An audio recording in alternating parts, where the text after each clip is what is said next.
Hoy continuamos nuestro estudio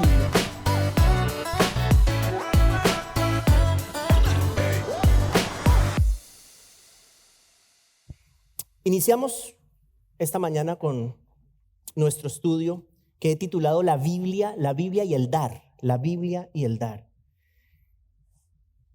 Y vamos a hablar hoy de lo que tanto le gusta hablar a la iglesia, de dinero, de lo que yo nunca había hablado aquí. El dinero es un elemento necesario para la vida en este mundo, ¿de acuerdo? Se necesita dinero para todo, hermanos. Se necesita dinero para comprar comida, para comprar vestido, para tener un lugar donde vivir. Se necesita dinero para transportarnos del punto A al punto B. Se necesita dinero para ir al médico, para ir al dentista. Se necesita dinero para poder educarnos. Se necesita dinero para salir de descanso. Se necesita dinero para comer un helado. Se necesita dinero para todo. ¿De acuerdo? Y el dinero es un medio a través del cual suplimos nuestras necesidades y lo que no son también nuestras necesidades, porque muchos, o la mayoría, si no todos, pues no nos ajustamos solamente a suplir nuestras necesidades, sino que todos tenemos algún antojo, algún capricho, y al final del día el dinero es el medio a través del cual suplimos todas estas cosas. Ahora bien, para muchas personas el dinero es más que esto. Y hemos hablado en alguna ocasión, aun cuando no era el tema específico de esas prédicas, pero hemos hablado que el dinero para muchas personas es la razón de ser. El dinero es el deseo profundo de la vida de muchas personas. Es un deseo que les lleva a vivir en función de conseguir más y más y más, pensando que entre más se tiene, más felices somos. Es mentira, no es así. Y yo creo que no me equivoco, hermanos, si decimos que el dinero es el Dios, con D pequeña, de muchas personas. El Dios. Y con respecto a esto, la palabra de Dios tiene muchísimo que decir. Acabamos de terminar el Sermón del Monte. Y el Señor Jesús, acuérdese, nos exhorta a no acumular tesoros en la tierra, ¿se acuerda? Y hablamos de esto. Y nos dice que no acumulemos tesoros aquí porque la herrumbre y la polilla destruyen, y nos llama más bien a poner nuestro tesoro en el cielo, donde los ladrones no penetran y no roban, y donde la herrumbre no y la polilla no destruyen. También en el Sermón del Monte nos dijo algo súper importante. Nos dijo con claridad, nos dijo: ustedes no pueden servir a Dios y a las riquezas. No pueden hacerlo. ¿Por qué? Porque su devoción estará dividida si así lo hacen. Su corazón estará dividido. Lo dijo en Mateo 6:24, ¿se acuerda? Luego, el apóstol Pablo dice a su discípulo Timoteo en 1 Timoteo 6:10 algo muy importante. Mire esto usted seguramente lo ha escuchado. Dice: porque la raíz de todos los males es el amor al dinero, por el cual, codiciándolo algunos, se extraviaron de la fe y se torturaron con muchos dolores. ¿Y por qué les digo esto, hermanos? Porque es muy importante que como creyentes nosotros tengamos una concepción bíblica del dinero y una actitud correcta del corazón hacia el dinero. Es muy importante. ¿Qué podemos decir con respecto a la concepción bíblica del dinero? No es malo el dinero. El dinero no es malo, pero el dinero tampoco es bueno. El dinero es neutro. El dinero no es bueno, ni el dinero es malo. Es el uso que hacemos del dinero lo que determina si lo que hacemos es bueno o es malo. Pero el dinero como tal es un elemento neutro. Es importante que lo tengamos en cuenta. ¿Qué es lo que debemos cuidar? Escúcheme esto, muy importante, ponga atención. Nuestra relación con el dinero. ¿Cuál es nuestra relación con el dinero? ¿Qué es el dinero para nosotros? Amar el dinero es inconsecuente con la fe cristiana. Es imposible atesorar las riquezas de este mundo en el corazón y al mismo tiempo vivir para el Señor. Fue lo que nos dijo el Señor Jesús. No pueden servir a Dios y a las riquezas. Eso no significa que usted no pueda tener plata y ser un creyente genuino. No tiene nada que ver. No puede servir. No puede vivir para Dios y para las riquezas. Eso es lo que significa. Y de hecho, recordemos que muchos personajes bíblicos eran archimillonarios. El rey Salomón, el rey David, Abraham y muchos más. O sea, el problema no es el dinero. El problema es qué lugar ocupa en nuestro corazón. Ese es el problema. No podemos tener el corazón dividido. No podemos servir a Dios y a las riquezas. ¿Por qué? Porque el mismo Señor nos dijo. ¿Qué nos dijo? Bueno, si ustedes hacen eso, aborrecerán a uno y amarán al otro. O apreciarán a uno y despreciarán al otro. O amamos a Dios y el dinero no es la razón de nuestra vida, o lo contrario. Es imposible que el dinero sea la razón de una persona y que esa persona tenga una relación genuina, profunda, vibrante con Dios. No existen las dos cosas. Si hay amor al dinero, no puede haber un amor profundo hacia el Señor. Eso es importante entender. Y aunque usted no lo crea, nuestra relación con el dinero dice muchísimo de nuestra condición espiritual. ¿Cómo pensamos acerca del dinero? Como les dije ahorita, el lugar que ocupa en nuestra vida, la importancia que tiene para nosotros, todo eso es un indicativo de nuestra realidad espiritual. Para el creyente, el dinero no ha de ser simplemente un recurso para suplir sus necesidades y las necesidades de su familia, de hecho. La Biblia dice que quien no suple para su familia es peor que un incrédulo. Estamos llamados a suplir las necesidades de nuestra familia, las propias, pero también estamos llamados a ayudar a los demás y estamos llamados a aportar para avanzar el reino de Dios aquí en la tierra. Eso es una realidad. El creyente está llamado a ayudar a las personas en necesidad, no le quepa duda. ¿Se acuerda que hay un pasaje que dice que si alguien viene a uno con hambre y uno le dice, bueno, que el Señor te bendiga, pero teniendo que darle no le da? Es eso. O sea, si alguien viene a nosotros con una necesidad, especialmente un hermano, pero yo diría es algo general. Si nosotros podemos suplir una necesidad, y hemos hablado que hay que tener discernimiento. No estoy hablando de darle dinero a una persona para que vaya y compre drogas en lugar de comida. No estoy hablando de eso. Si nosotros podemos suplir una necesidad genuina, no hacerlo, si alguien nos lo pide, es ir en contra del Señor. Eso es importante entender. Y también estamos llamados a sostener el trabajo del Señor realizado a través de la iglesia, a través de las misiones, a través de diversos ministerios. Eso es parte de la vida del creyente. Es importante entender esto, muy importante. Todo lo que tenemos, todo, empezando por nuestra propia vida, le pertenece al Señor. Todo. Esa idea de que damos un poquito de vuelta al Señor, no, es que el dinero es del Señor. Lo que tenemos le pertenece a Él, no es nuestro. Miren lo que dice la Biblia sobre la importancia de comprender que todo lo que tenemos, incluyendo el dinero, proviene del Señor. Escuche, Deuteronomio 8:18 dice, pero acuérdate del Señor tu Dios, porque Él es el que te da poder para hacer riquezas. ¿Usted ha pensado alguna vez en eso? ¿Usted ha pensado que es el Señor quien nos da la salud, la vida para poder trabajar? Si no tenemos salud, si no tenemos fuerzas, no podemos trabajar. Y por ende no podemos producir.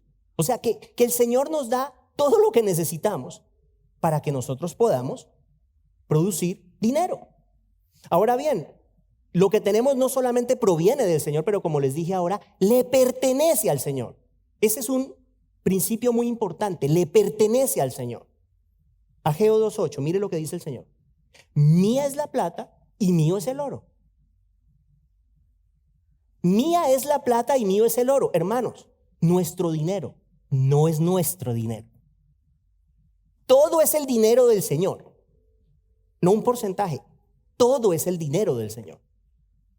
No es un porcentaje de nuestra vida lo que el Señor quiere que le demos. El Señor le entregamos toda nuestra vida, toda nuestra devoción. No le decimos, Señor, te voy a dar el 5% de mi devoción, o el 20% de mi devoción, o el 30%. No, todo.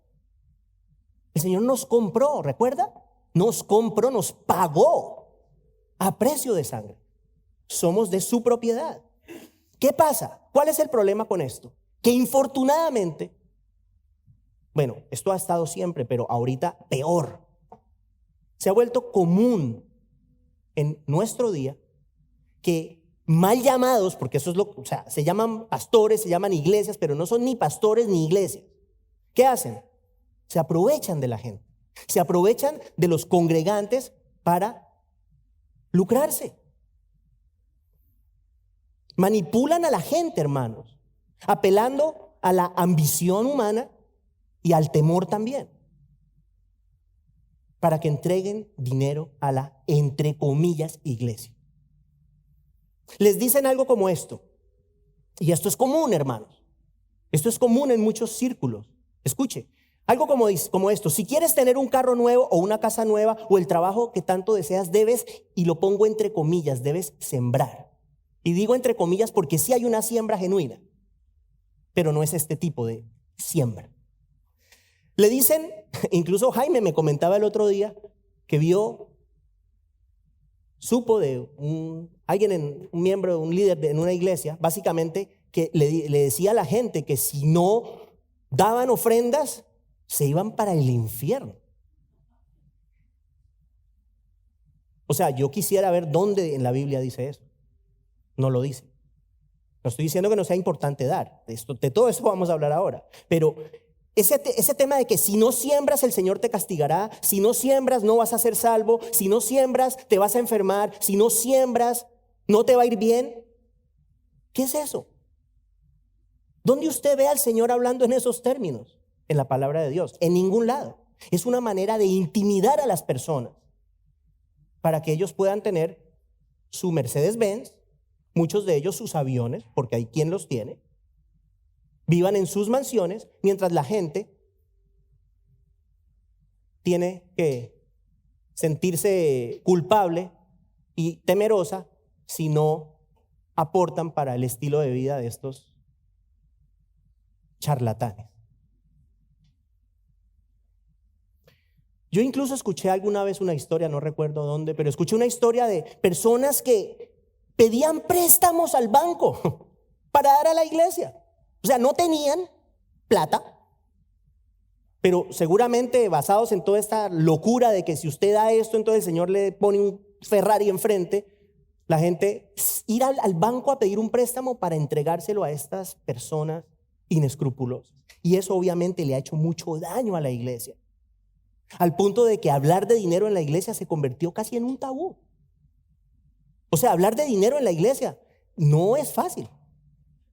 Y es la primera vez que yo hablo de dinero en la iglesia en un año casi y medio. Error. Es importante hablar de la importancia de dar. El pasaje de esta mañana lo encontramos en 2 Corintios, capítulo 8, versos 1 al 5, hermanos. Por favor, pongámonos de pie para leer la palabra del Señor. 2 Corintios, capítulo 8, versos 1 al 5. En esta mañana yo voy a leer de la Nueva Versión Internacional. Me parece que está un poco más claro el texto para comprenderlo mejor en este caso, en la Nueva Versión Internacional. Dice el Señor: ahora, hermanos, queremos que se enteren de la gracia que Dios les ha dado a las iglesias de Macedonia. En medio de las pruebas más difíciles, su desbordante alegría y su extrema pobreza abundaron en rica generosidad. Soy testigo de que dieron espontáneamente tanto como podían y aún más de lo que podían, rogándonos con insistencia que les concediéramos el privilegio de tomar parte en esta ayuda para los santos. Incluso hicieron más de lo que esperábamos, ya que se entregaron a sí mismos, primeramente al Señor y después a nosotros, conforme a la voluntad de Dios. Es palabra de Dios, hermanos. Por favor, tomemos asiento.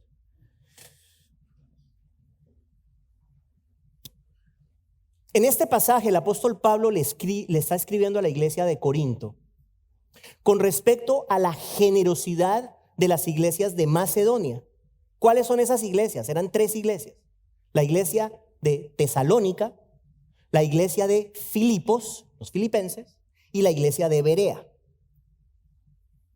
En el contexto de este pasaje, estas iglesias habían contribuido financieramente para ayudar a los creyentes de la iglesia de Jerusalén, que padecían muchos de ellos grandes necesidades.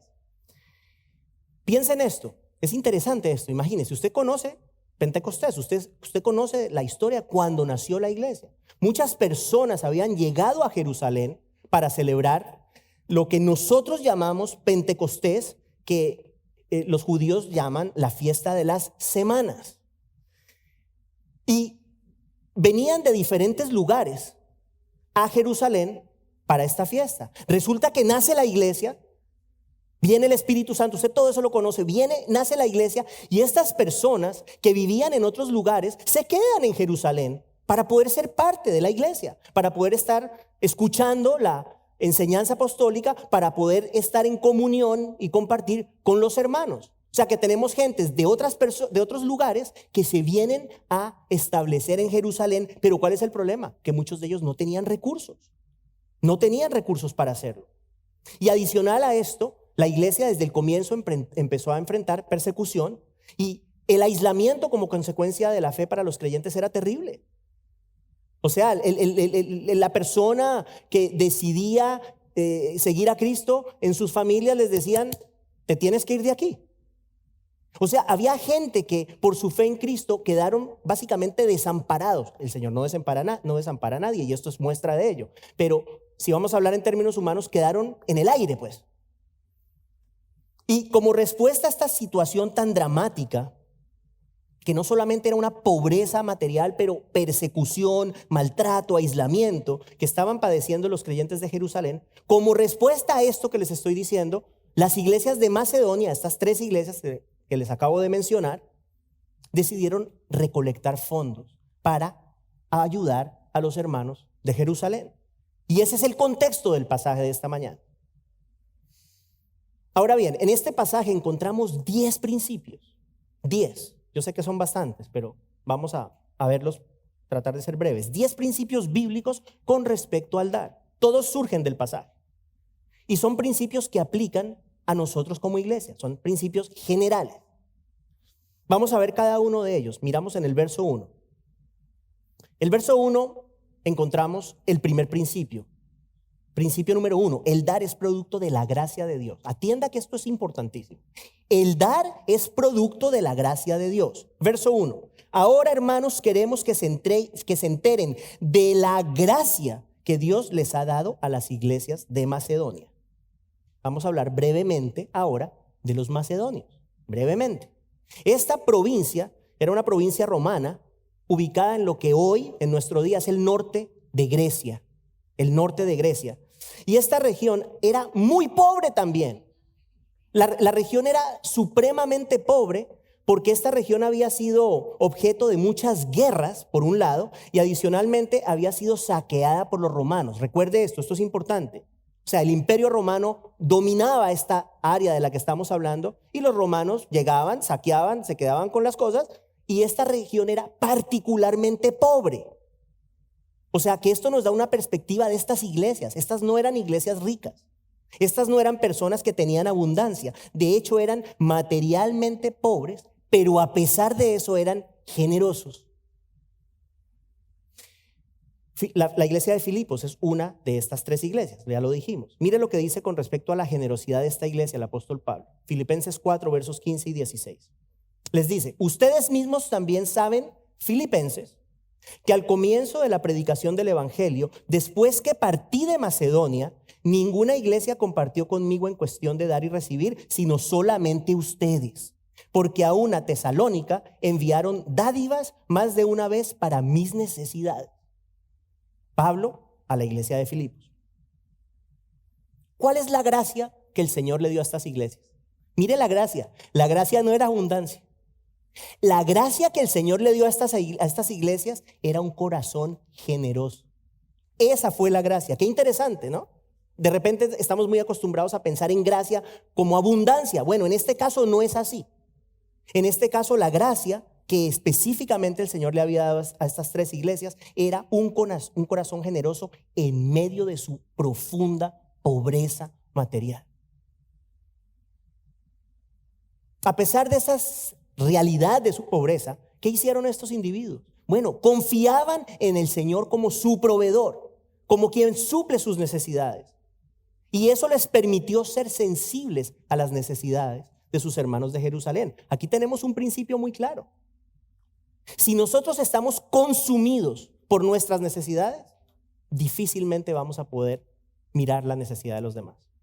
Porque siempre vamos a tener necesidades, de una forma o de otra. Si no es de dinero, es de otras cosas. Siempre vamos a tener necesidades. Si nosotros solo miramos para adentro, difícilmente vamos a poder la necesidad de los demás. Y piensen en esto. Estas iglesias de Macedonia ni siquiera conocían a estos individuos, a estos hermanos en Jerusalén. No los conocían personalmente, no tenían una relación personal con ellos, y a pesar de eso estaban dispuestos a dar generosamente para ayudarlos.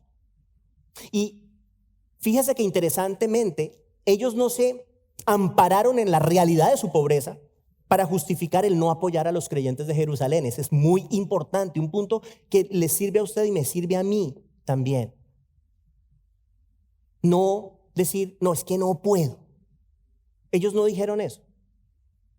Ellos no dijeron eso. Ellos no dijeron, no se ampararon en la realidad, porque era real, de su pobreza, para decir, no vamos a apoyar a los creyentes porque no podemos. No fue la actitud que tuvieron. De hecho, hicieron lo contrario. Y esa actitud de corazón, según el texto, es una manifestación de la gracia de Dios. Es lo que vemos en el primer verso. ¿Cuál es la idea? Damos por la gracia de Dios y para la gloria de Dios. Cuando nosotros damos, estamos reflejando la gracia de Dios sobre nuestra vida. Muy importante, muy importante. Entramos al verso 2, donde encontramos los siguientes principios bíblicos de nuestro estudio. El verso 2 dice: en medio de las pruebas más difíciles, su desbordante alegría y su extrema pobreza abundaron en rica generosidad. Principio número 2. Las circunstancias adversas no son un obstáculo para dar. Las circunstancias adversas no son un obstáculo para dar. ¿Qué vemos en el pasaje? En el verso. Vemos que las iglesias de Macedonia fueron generosas, dice Pablo, en medio de las pruebas más difíciles. También en Macedonia no solamente había pobreza, pero había una persecución brutal. Brutal. En Tesalónica, por ejemplo, la iglesia era víctima de una persecución muy, pero muy fuerte. Y esto lo vemos en las dos cartas, en diferentes partes de las dos cartas del apóstol Pablo a los tesalonicenses. Por ejemplo, primera de Tesalonicenses 1:6. Mire lo que les dice Pablo. Y ustedes llegaron a ser imitadores de nosotros y del Señor, habiendo recibido la palabra, escuche, en medio de mucha tribulación, con el gozo del Espíritu Santo. Primera de Tesalonicenses 2:14. Les dice: pues ustedes, hermanos, llegaron a ser imitadores de las iglesias de Dios en Cristo Jesús que están en Judea, porque también ustedes padecieron los mismos sufrimientos a manos de sus propios compatriotas, tal como ellos padecieron a manos de los judíos. A la iglesia de los macedonios, los mismos individuos, las mismas personas que vivían en estas ciudades, los mataban, hermanos. Algunos los mataban, los perseguían. O sea que estamos hablando de un contexto muy difícil. Y miren la segunda carta a los tesalonicenses. Menciona el apóstol nuevamente este sufrimiento. Les dice en segunda de Tesalonicenses 1:4: por lo cual nosotros mismos hablamos con orgullo de ustedes entre las iglesias de Dios, escuche, por su perseverancia y fe en medio de todas las persecuciones y aflicciones que soportan. ¿Qué aprendemos aquí? Que estas iglesias no daban en medio de abundancia y de paz. Estas iglesias estaban dando en medio de la pobreza en la que vivían y de la persecución tan terrible que enfrentaban. ¿Qué concluimos? Que la adversidad no fue un obstáculo para ellos, para que fueran generosos. No lo fue. Principio número 3, dar con alegría, dar con alegría. En medio de todas estas aflicciones, las iglesias de Macedonia eran generosas y lo hacían con alegría. Y esto lo sabemos. El dar que agrada al Señor proviene de un corazón que siente gozo al hacerlo. Palabras muy conocidas, que de hecho la tenemos aquí en la pantalla creo que cada semana. Segunda de Corintios 9:7. Pablo afirma que Dios ama al que da con alegría. ama al dador alegre, dicen otras versiones. ¿Qué es lo que hace que una ofrenda sea agradable al Señor? Es la actitud del corazón. Es la actitud del corazón con la cual se da esa ofrenda. Es lo que eso hace que sea agradable a Él. Si nosotros damos de mala gana, hermanos, o porque nos sentimos obligados, les voy a decir esto con todo respeto y con toda claridad. Es mejor no dar. Créame que es mejor no dar nada si se va a dar de mala gana. Es mejor no dar, hermano. Es preferible no dar nada. El dar debe ir acompañado de alegría. De ese gozo, escucha esto, que produce el saber que estamos invirtiendo en la obra de Dios y en la ayuda a los demás. Poder ser parte de lo que Dios está haciendo, hermanos, en su iglesia y a través de su iglesia es un motivo de gozo. Es un motivo de gozo. Una de las cosas que son parte de nuestro crecimiento espiritual es poco a poco ir valorando más lo que el Señor hace en la vida de otras personas. O sea, cuando llega un momento en el cual nosotros entendemos que no tiene precio la salvación de un alma, en ese momento entendemos que no hay nada que podamos nosotros hacer con el dinero que sea más valioso y más importante que apoyar la obra del Señor. Nada. Y cuando les digo nada, es nada. Principio número 4. La pobreza no impide la generosidad. Este es muy importante. La pobreza no impide la generosidad. Ya dijimos, estos creyentes padecían de una profunda pobreza. Eran perseguidos, eran maltratados y además eran pobres. Otra persona dice, estoy fregado. ¿Dónde estás, Dios? ¿Dónde está el Señor? Que soy pobre y estoy maltratado y me persiguen. ¿Dónde estás, Dios? Ellos no decían eso, hermanos. Ellos no decían, ¿dónde estás, Dios? Ellos ofrendaban con sinceridad de corazón, buscando alivianar las cargas de los hermanos en Jerusalén. Esa es la actitud que ellos tienen. Escuche esto, el dar para la obra del Señor es una expresión de un corazón que no permite que las circunstancias le impidan ser generoso. Yo creo que eso es bastante profundo. Lo voy a repetir.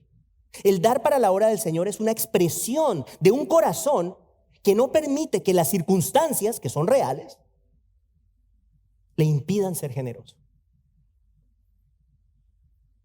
Mire, hermano, la generosidad no es un recurso, perdóneme, no es un reflejo de los recursos que podamos tener.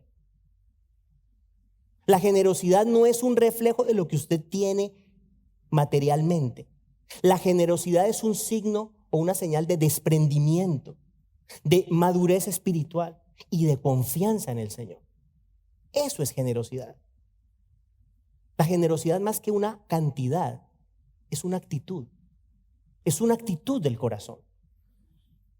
Esa confianza del corazón generoso la vemos reflejada en el Salmo 37:25. Mire lo que dice el salmista. Dice, yo fui joven y ya soy viejo, y no he visto al justo desamparado, ni a su descendencia mendigando pan. Esa es la confianza.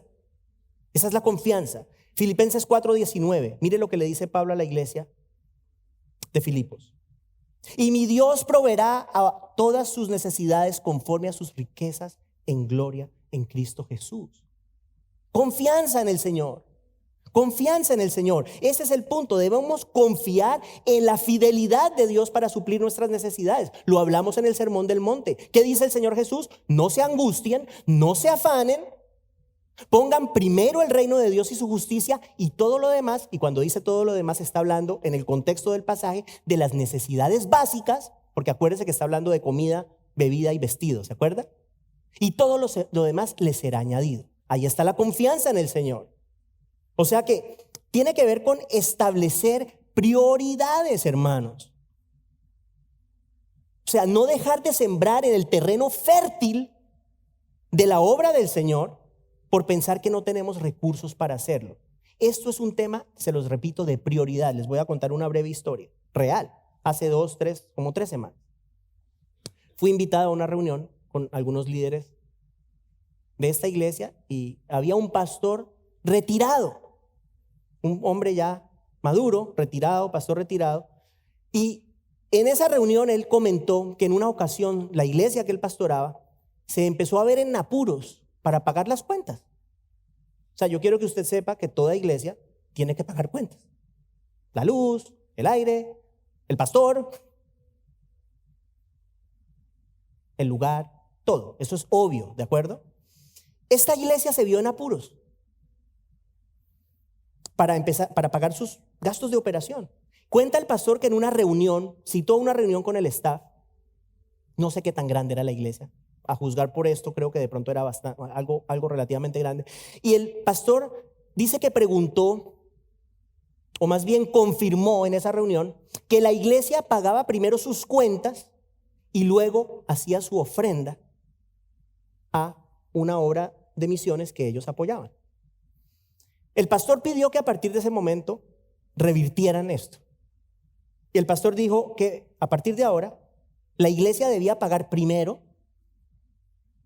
su ofrenda, dar primero su ofrenda a esta obra misionera y luego pagar las cuentas. Palabras de él, esto yo no me lo estoy inventando, fue lo que él dijo. Dijo esto, nunca volvimos a tener problemas para pagar las cuentas, pero también fue honesto en decir, tampoco tuvimos abundancia. O sea, no es que hicimos esto y entonces al día siguiente ya lo que teníamos era dinero. No dijo eso. Dijo lo contrario. Siempre estábamos ahí, pero nunca nos faltó. Eso fue lo que dijo. Nunca nos faltó. ¿Cuál fue la clave? Establecer el orden de prioridades de manera correcta. Y eso aplica a nuestras vidas. Eso aplica a nuestras vidas, hermanos. Nosotros no podemos darle a Dios lo que nos sobra. Y yo sé que eso es difícil para muchas personas. Pero dar al Señor de todo lo nuestro, nuestra vida, nuestro tiempo, nuestras fuerzas y nuestro dinero, no es lo que nos sobra. Esa no es la prioridad. La prioridad es primero Él. Eso es importante. Esta iglesia, usted sabe que la iglesia hispana es parte de Wayside. ¿Sí? Somos la congregación hispana de una iglesia que da el 10% a misiones de todo lo que recibe a través de sus congregantes. Eso yo lo sé. O sea que es importante que ustedes lo sepan. Pero adicionalmente, ustedes, la congregación hispana, apoya varios niños que viven en pobreza extrema. Esa es la colecta que hacemos cada 2 semanas. Muchos de ustedes participan. Aquí hay personas que individualmente patrocinan niños y la iglesia como tal apoya como 7, 8 niños. En total esta iglesia creo que patrocina casi 40 niños. Es un tema de prioridad y debemos aprender a dar al Señor no lo que nos sobra, cuando nos sobra, muy importante. Seamos fieles, reconociendo que el trabajo del Señor es prioritario y el Señor, hermanos, escuche, sabrá honrar nuestra obediencia y fidelidad. Él sabe honrar la fidelidad. Principio número 5, dar con generosidad. Final del verso 2, ¿qué dice? Dice que los macedonios abundaron en rica generosidad. Esa palabra traducida como generosidad es la palabra griega hapotles, que incluye el concepto de sinceridad, de ser de un solo pensar, de un solo pensamiento, de no tener motivaciones alternas. Y piénsalo de esta forma, lo dijimos ahora, si nuestro corazón está enfocado solamente en nosotros, en las cosas de este mundo, será imposible dar con libertad, será imposible dar con sinceridad. Así tengamos conciencia, escuche, de la importancia de dar a la obra del Señor. Podemos conocer, podemos entender estas cosas intelectualmente, pero estar tan involucrados con nosotros mismos que por más que entendemos, no lo podemos hacer. Porque el corazón está dividido. Para mí es claro que si nosotros vivimos solamente para satisfacer nuestros deseos, nuestras necesidades, si esa es la actitud de nuestro corazón, hermanos, es imposible ser dadores alegres. No se puede. No se puede ser un dador alegre y estar pensando uno solamente en uno mismo, ¿de acuerdo? Ahora, si la prioridad es por el contrario, agradar al Señor, repito, con todo aspecto de nuestra vida, no solamente con el dinero, con todo lo que hacemos, con lo que pensamos, con lo que decimos, con todo. El dinero es solamente una parte de. Cuando nosotros nos enfocamos en agradar al Señor con todo aspecto de nuestra vida, podremos, entre otras cosas, dar generosa y sinceramente. Generosa y sinceramente, con alegría de corazón. Y experimentaremos algo que el Señor dijo, que todo el mundo seguramente lo ha oído. Más bienaventurado es dar que recibir. Yo espero que usted haya experimentado eso en su vida. Espero que usted haya experimentado que es mejor dar. Es más rico dar. Es una bendición dar. Ayudar a las personas es una bendición.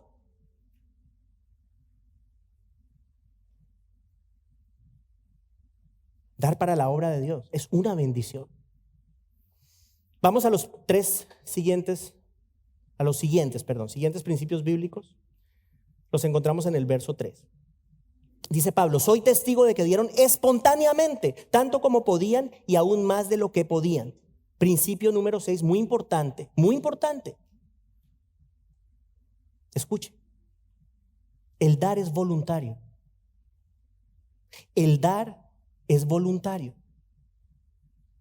Dice el apóstol Pablo que él es testigo de que las iglesias de Macedonia dieron espontáneamente. La Nueva Biblia de las Américas, que es la que siempre usamos, dice que ellos dieron de su propia voluntad.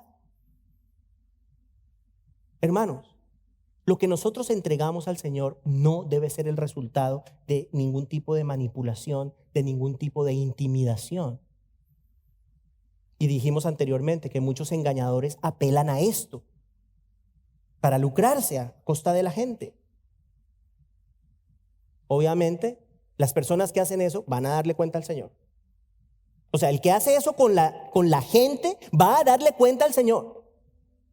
Y es mi convicción de que van a recibir un juicio muy severo.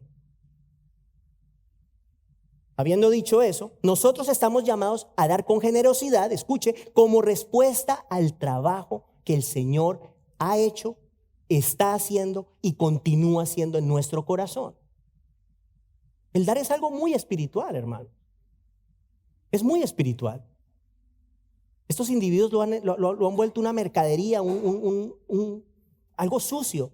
Pero el dar para el Señor es algo hermoso, es algo importante y es algo muy espiritual. Y se los dije hace un rato, más que la cantidad que se dé, es la actitud del corazón al dar. Eso es muy importante. ¿Damos por qué? Porque reconocemos, como ya les dije, que todo lo que somos y lo que tenemos le pertenece al Señor. Eso es importante. Damos porque estamos agradecidos que el Señor Jesucristo lo dio todo por nosotros. Él dio, hermanos.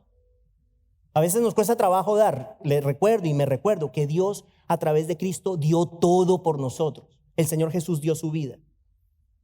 Este punto es importante. Damos porque queremos participar en la obra del Señor aquí en la tierra. Porque queremos invertir en la expansión del reino de los cielos. Esas son motivaciones para dar.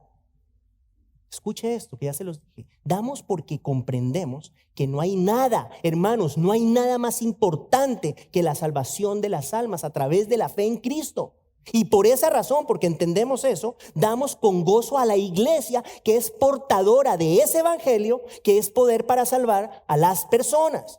Según Pablo, no me avergüenzo del evangelio porque es poder de salvación para todo aquel que cree. ¿De acuerdo? La iglesia es la portadora principal de ese mensaje de vida. Yo pregunto, ¿hay algo más importante que la salvación de las almas? ¿Hay algo más importante, hermanos? O sea, si nosotros somos cristianos, ¿hay algo más importante que la gente conozca de Cristo? Cuando entendemos eso, podremos dar con generosidad, podremos dar con gozo, podremos dar con alegría.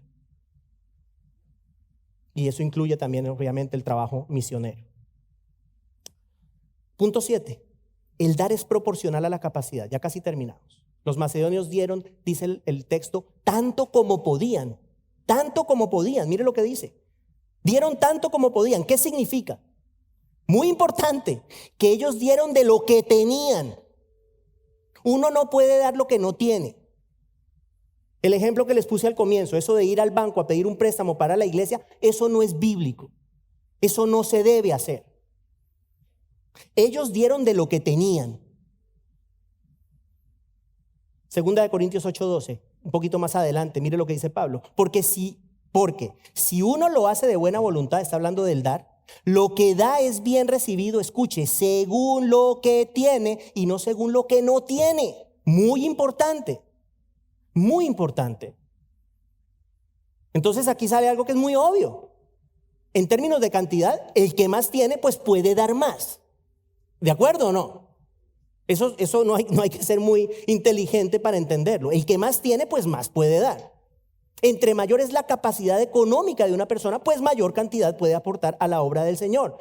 Repito, la cantidad no es lo que agrada al Señor, es el corazón. Eso es importante que quede claro.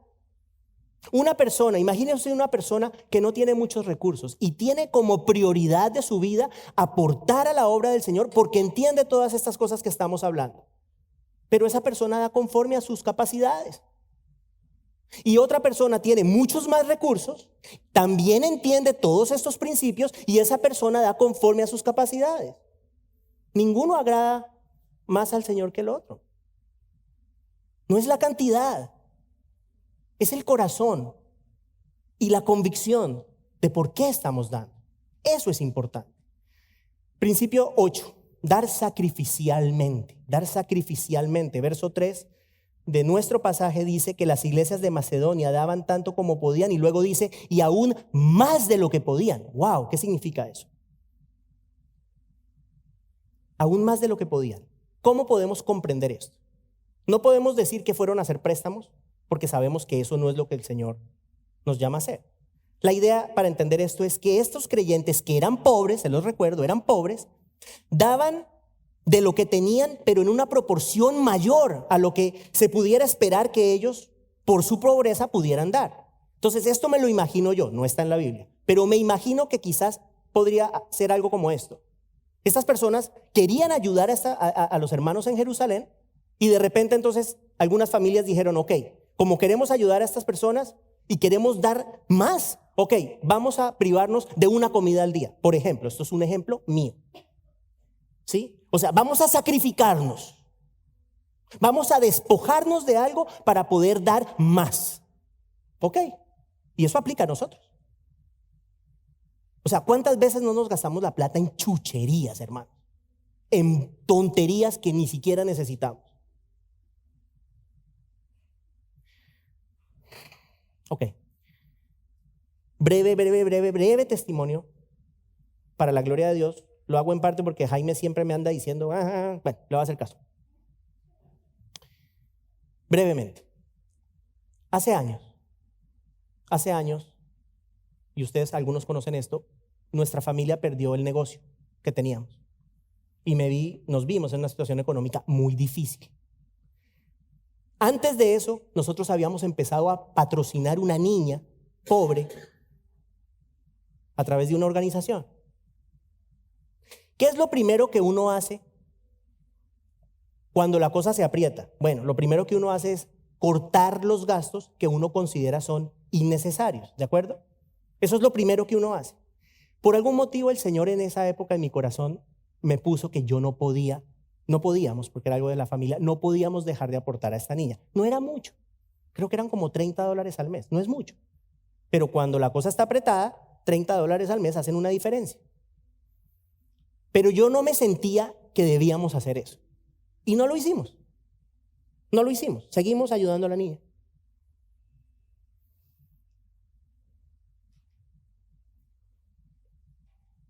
Y esa niña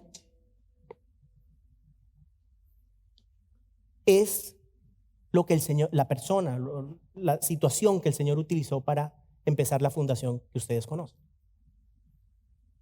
Si yo en ese momento, o nosotros como familia en ese momento, miramos y decimos, no podemos, tenemos que parar, la fundación que hoy atiende a más de 400 niños en 2 países no existiría. No existiría. Esto lo digo para la gloria del Señor, no es por mí. Yo traté de ser obediente. Sentí en mi corazón que no podíamos dejar de ayudar a esta niña y el Señor honró eso en una forma inimaginable para mí. Yo nunca me hubiera imaginado que años después estaríamos en Colombia y en México atendiendo semanalmente un promedio de 400 niños.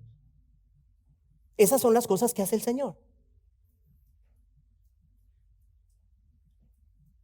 En el caso de estos hermanos del texto, en el pasaje, ellos hicieron un gran esfuerzo para dar con generosidad a los hermanos de Jerusalén. Hicieron un esfuerzo. De algo se tuvieron que privar, de eso estamos seguros. Y acuérdese, ya casi termino, perdóneme que estoy un poco largo hoy.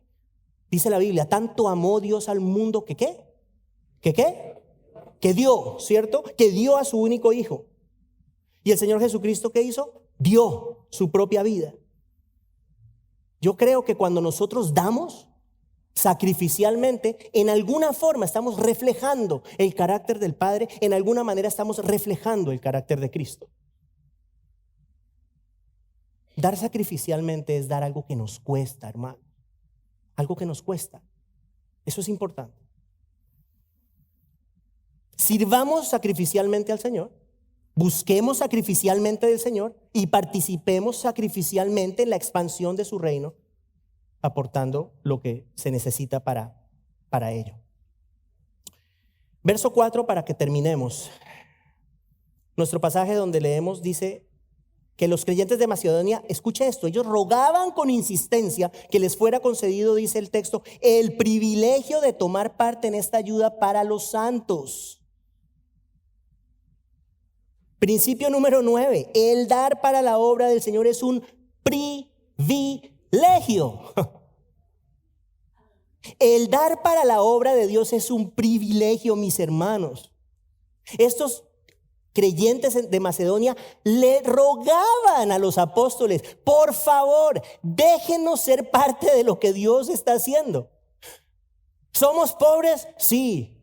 ¿Estamos siendo perseguidos? Sí. Pero queremos ser parte de lo que Dios está haciendo. Ellos eran los interesados en que se les abriera la puerta para poder ayudar. Me parece hermoso eso. Ellos no estaban siendo presionados para ayudar. Pablo no les dijo, si no ayudan, se van para el infierno. No, no les dijo eso. Eran los hermanos de Macedonia los que estaban insistiendo que les dejaran formar parte de esta colecta. ¿Por qué, hermanos? Porque comprendían de qué se trata todo esto. Comprendían la importancia de llevar el evangelio y de ayudar a los demás. Comprendían eso. Dar para la causa del Señor es una bendición y es un privilegio. ¿Por qué es una bendición? Bueno, hermanos, el Señor promete suplir las necesidades nuestras cuando nos ocupamos de su reino. Ya lo dijimos, acuérdese, eso ya lo vimos. Y este principio es muy importante. Ya casi termino, paciencia. Este principio es fundamental. 2 Corintios 9:6, lo leo también de la Nueva Versión Internacional. El Señor nos recuerda esto, que el que siembra escasamente cosechará. Pero el que siembra en abundancia cosechará. Este principio es importante, hermanos. El Señor bendice cuando damos generosamente y cuando damos con un corazón limpio. Y debo aclarar que las bendiciones del Señor no se limitan a lo material. Porque mucha gente dice, entonces doy esto, entonces me van a multiplicar el 80%. No. El Señor, en su soberanía, a algunas personas les da más riquezas materiales, a otros les da menos, pero hay una realidad. Las bendiciones del Señor van mucho más allá que tener plata. El Señor nos suple gozo, nos suple paz, amor, nos suple la familia, los amigos, los hermanos en Cristo, dirección en la vida y muchas otras bendiciones que el dinero no puede comprar. Y dar para la obra del Señor también es un privilegio, por lo que les acabo de decir.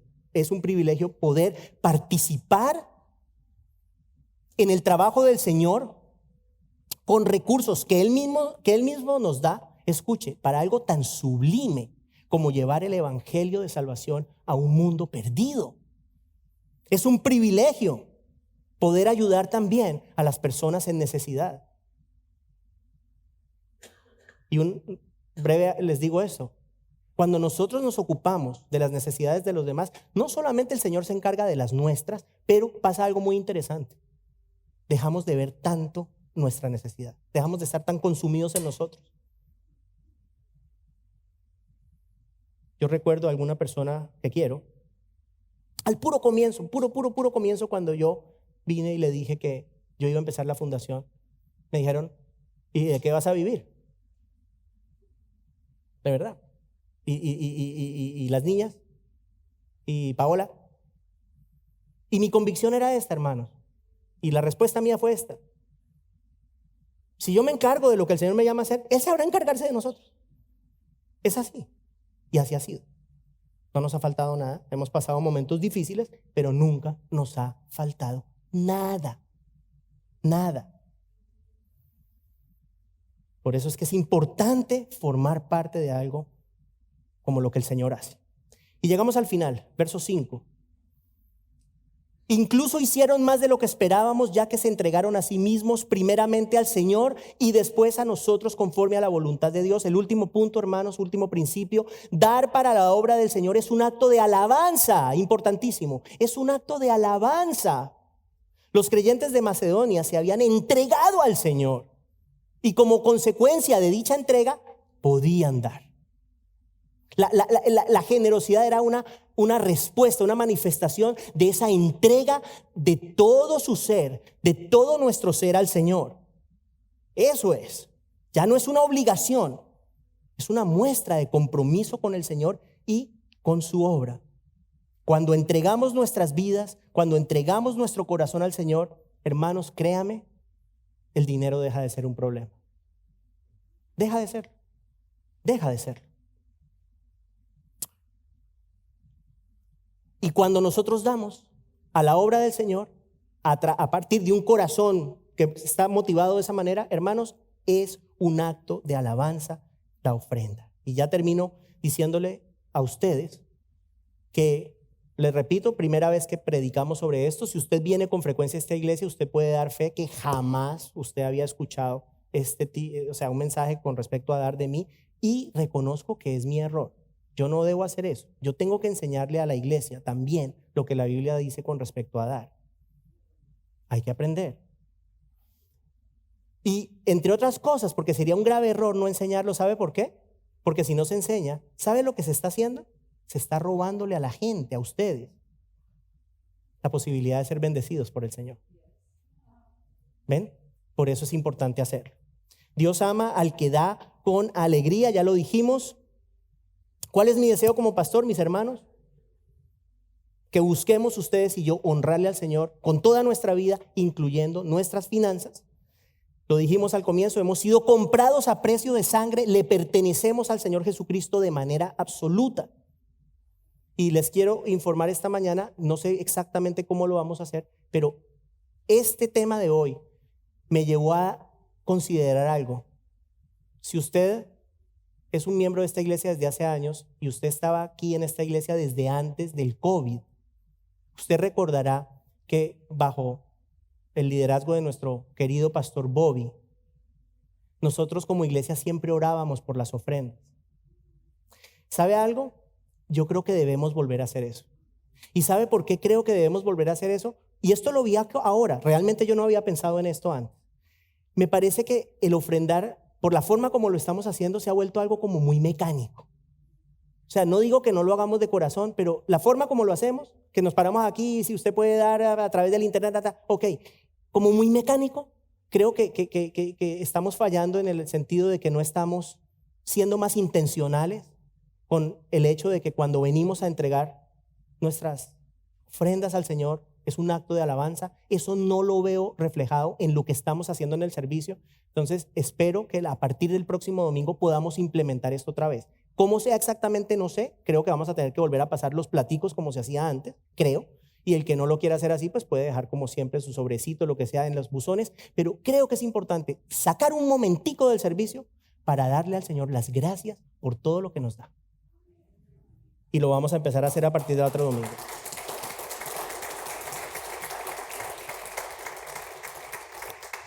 Oremos, mis hermanos. Señor, damos gracias a ti porque tu palabra realmente es luz para nosotros, es luz para mí como pastor de esta iglesia, Señor. Yo creo que a través de este estudio tú me has de alguna manera mostrado que hay ciertas cosas que hay que hacer y que hay que hacer mejor. Te pido que me ayudes a mí como el pastor de los hermanos a ser un buen pastor, Señor, en todo sentido, en amar a mis hermanos en todo aspecto, y parte de ese amor que sea el enseñar lo que tú dices sobre la importancia de dar, como lo hemos hecho en esta mañana. Señor, yo te pido que esta sea una iglesia, incluyéndome a mí, que todos seamos una iglesia cada vez más generosa, entendiendo que todo lo que tenemos es tuyo y teniendo el gozo, Señor, de saber que tú sabes utilizar esos recursos de una manera que darán un retorno mejor que cualquier cosa que podamos hacer en la calle, porque da retornos eternos a través de la vida de personas que hoy están muertas, pero a través de tu evangelio recibirán la vida de Dios.